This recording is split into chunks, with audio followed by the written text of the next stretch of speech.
Jadi ya MSCI, kenapa Gotoh masuk MSCI bisa dikerek ke atas ya karena memang ada yang sengaja ngeganjel, ngebeli sampai bidnya di arah lalu kemudian jual juga di arah. Nah kalau begini ya mungkin nggak pede naikin ke atas, misalnya di bawah aja gitu, seperti itu.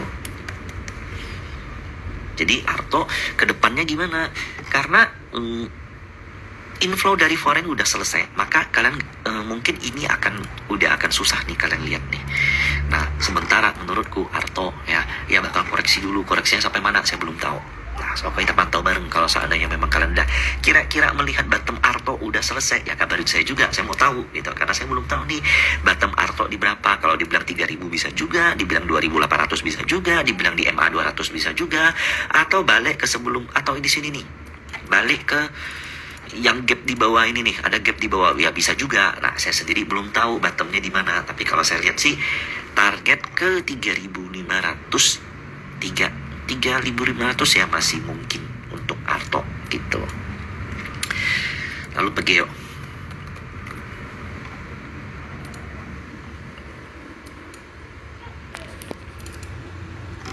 cukup menarik, dia rebound dari 1.000.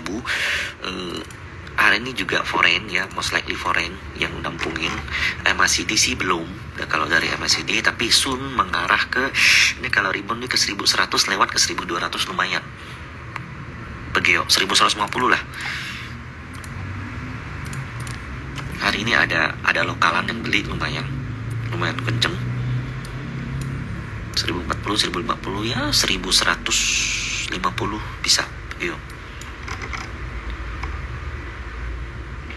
Brand kayaknya gambarnya masih ada nih. Ingat dong. Ini kemarin nih kita gambar begini. Masih ingat gak live kemarin? Ya, ada potensi tenan dan break, tapi ingat ini bias karena saya punya. Dia ketahan di resist. Ada yang mau ngomong gak? Lu bahas brand biar lu bisa jualan. Nih, makan nih jualan. Yang beli BKA KNI, duit lu gak perlu kalau di brand. Paham gak? Jadi brand hari ini tuh ada inflow foreign lumayan dari BK dan AK, JP Morgan dan CLS. Itu di harga 60 di 60-an M 6.700. Tinggi loh, average 6.700 itu. Nah, besok kalau koreksi ke 6.700 beli nggak? Saya sih nggak begitu. 6.700 ke bawah worth to buy, worth to spec. Tapi lebih baik tuh kalau di 66 sampai 65 tuh. Jadi dia koreksi dulu tuh 66 sampai 65 itu baik. Lalu kemudian jebret. Aminkanlah. Kalau gagal ya udah. Jadi 64 sampai 6.150 gitu. Itu kuan ya, bener. Ini kuan trading ya. CCI jadi kayak ETF yang pakai algoritma, jadi robot trading gitulah. Nah kalau kalian perhatiin bid dan offer tiap hari pasti sering tuh bakal tahu tuh formula mereka gitu. Brand mau dibawa ke 10.000, amin aja 10.000 gitu. Thank you brandnya, sama-sama kita thank you nya sama Pak Pragojo Pangestu, papa angkat kita semua. Jadi ini ketahan di resist. Kita lihat bid offernya di belakang brand. Nah, ada seller nih di 6875. Sellernya di 6875, 12.000 lot. Ini siapa? Ketahuan kok kalau kalian lihat running trade-nya. Ini agak sensitif nih kalau dibahas nih. Ini sellernya nih, YU, YP. Sorry, ini Arto. Sorry, salah. Kita lihat brand. Sellernya nih XL Stockbit ya? XL Stockbit. Stockbit bukan sih XL? Ada yang bisa konfirmasi? XL maybe? Ada seller MU itu Mina Padi ya kalau nggak salah. Nggak tahu lah, broker aneh kok bisa keluar. Sellernya tuh XL, XL. Jadi yang keluar di brand hari ini tuh lokal tuh. Bayarnya foreign. Ini foreign yang masuk ini karena ngejar front runner MSCI di Maret nggak? Jawabannya mungkin terlalu awal, tapi whatever is it, ya ini ada inflow foreign yang cukup real gitu, nilai belinya pun tinggi Jadi sellernya itu retail, ya bayarnya tuh foreign. Jadi just ride the momentum lah gitu. Targetnya ya mesti nanya Cucu lah, lebih ngerti kali. Saya nggak tahu nih targetnya. Tapi besok kalau koreksi nih ya, secara logis ya, secara logik 67 ke bawah mestinya foreignnya tuh mulai akum lagi. Atau kalaupun dia TP ya 67 ke bawah, 65, 64 ya koreksi sampai 64 atau 61, 64. Ya ini oke lah untuk brand. Kemarin kita bahas tuh di sini tuh ya potensi penannya. Jadi penannya aku hapus lah biar nggak bias. Nah ini kan ascending triangle nih. Nah kalau dia koreksi sampai bottom pun, nah kenceng nih gitu. Good. Lalu BRPT.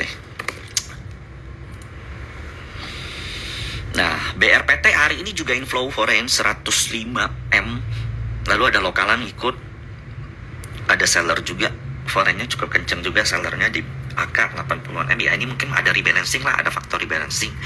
Ada yang beli, ada yang jual juga, dan harga nggak kemana-mana. Tapi foreign inflow di BRPT selama dari pertengahan November sampai sekarang bagus. Sayangnya, ya itu tadi yang kemarin kita bahas. Banyak lokal yang keluar dari BRPT.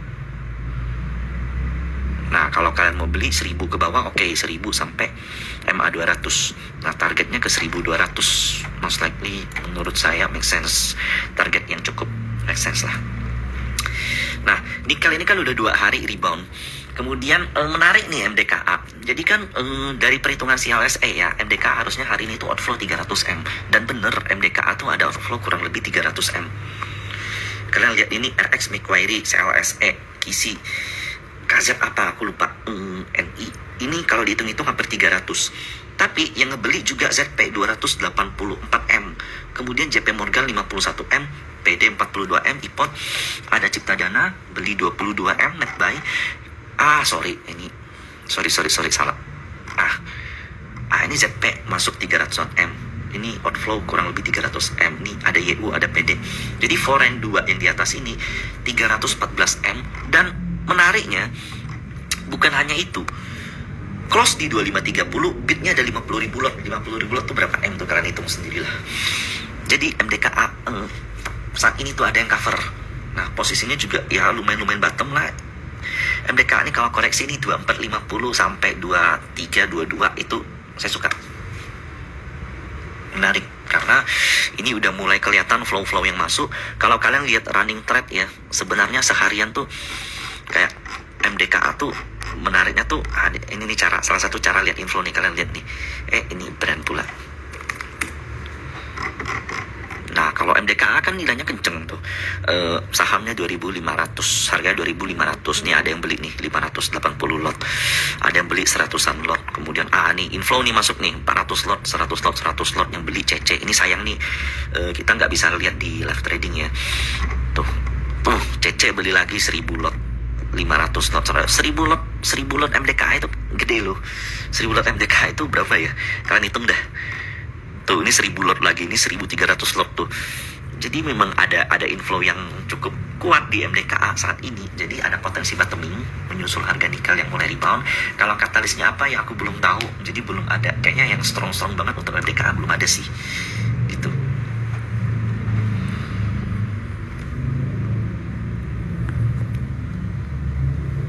Antam, let's see.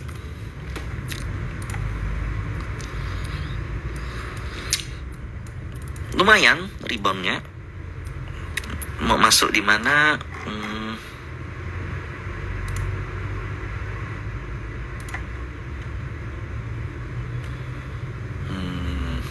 Ya reboundnya lumayan ini Antam. Boleh nih dijadiin watchlist kalau mau masuk. 17 sampai gap inilah. 17 sampai 1650 fine untuk Antam. Pani kalau nggak salah besok ya. Ex-debt right issue, jadi bakal naik sedikit tuh harganya tuh. Oke lah Pani. Break all time high lagi. Rek isunya nggak akan pengaruh cap sampai gimana-gimana. karena harga rek isunya 5.000. Nah ini mirip nih sama brand nih. Jadi kalau saham yang kenceng ya, biasa polanya tuh nggak jauh-jauh. Dia di atas dibuat penan, dibuat konsol dulu, baru kemudian break lagi. Rata-rata gitu, karena begitu konsol itu dia kayak istirahat. Nah biasa pas istirahat itu akan kalian temuin akum-akum yang ada tuh kayak brand nih, tuh begini, lalu kenceng. Nah, lalu hari ini konsol lagi nih, nanti kenceng lagi. Nah, itu diulangi terus. Kayak Pani kan juga begitu. Yang naiknya sehat itu ya, jadi gini, tuh naik konsol. Nah ini juga konsol besar nih Pani. Nah biasanya dia udah selesai kalau seandainya konsol di atas gede lalu breakdown. Nah itu biasanya udah selesai. Selama dia masih sideways nggak kemana-mana, nah itu targetnya masih naik ke atas. Aman, udah selesai lah, nggak usah dilihat lagi. BBB udah dibahas tadi. BBB itu menarik karena keluar dari MSCI meskipun small caps, nilainya nggak begitu gede. BBB yang keluar hari ini 30-an M, 28 ya, 30 M lah, 30-an M. Keluarnya paling gedenya di closing, tapi kita lihat di closing itu bidnya tebel, 3 juta lot dan ada yang nampungin.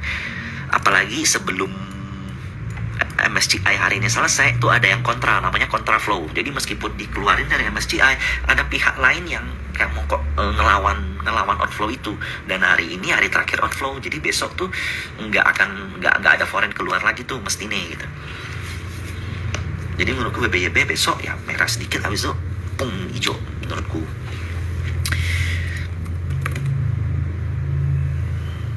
Breeze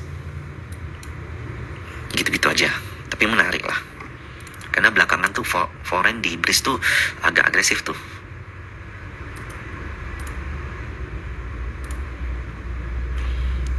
Hari ini aja ada foreign masuk lumayan 17 M. Ini rebalancing atau enggak gua nggak tahu.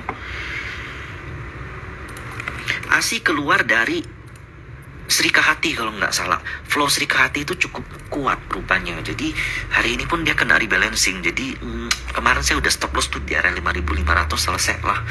Dan kalau seandainya saya nunggu nih outflow dari Sri Kahati itu bisa sampai kemana. Nah kalau kalian mau sabar nih, ini di 52 nih potensi reboundnya kenceng. Nah nanti aku beli bareng deh sama kalian deh. Kalau udah nyampe 52 nih kalian lihat nih. Kalau mau spek tapi ya kalau jebol 52 jangan ditahan-tahan lagi ya. Jadi ada outflow dari Sri Kahati dan ternyata cukup gede outflow-nya dan aku miss di situ. Jadi ini udah downtrend dan potensi dia ketahan di 52. Apakah dari 52 akan rally? Ya belum. Lalu kayak kalau kalian lihat kayak drama. Nah ini ya besok paling koreksi karena kan cuman tarikan di closing gitu kan. Tuh lihat yang jual nih ngantri jual 19.000 lot di atas ya, besok dikoreksi. Oke, sekian dan maaf kali ini aku nggak lama karena cuma mau bahas MSCI. Nah nanti di hari Jumat besok ya, Jumat atau minggu depan kalau ada yang menarik kita bahas bareng lagi ya semua rame-rame.